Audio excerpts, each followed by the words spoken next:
May ilang mga dating tauhan, si dating Ako Bicol Party List Representative na si Zaldico, ang handa umanon tumestigo hinggil sa male-maletang mga pera na umano'y galing sa flood control project.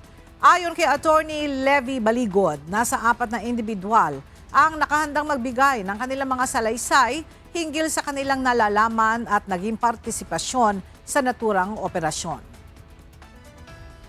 Bago ito, kasamahan din nila, no? Dating mga empleyado ni Zaldico, dating sundalo din, pero dahil humingi ng palugit ang mga complainant na magsasubmit daw sila ng reply affidavit sa June 8, ay hindi sinabi ko sa aming mga abogado na huwag nyo munang isama yung mga affidavit ng additional witnesses.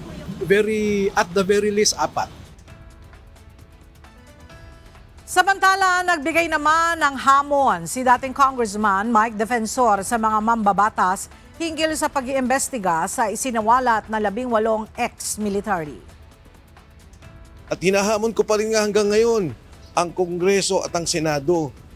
Patawag nila yung 18 Marines. Kung tingin nila nagsisinungaling at walang katotohanan yung mga sinasabi, edi tingnan nila at akihin nila at talagang sirain nila yung testimonya. Pero katulad na sinabi ko, pag ikaw nagsasabi ng totoo, mahirap kang pawalang katotohanan o sabing kasinungalingan yung mga sinasabi mo.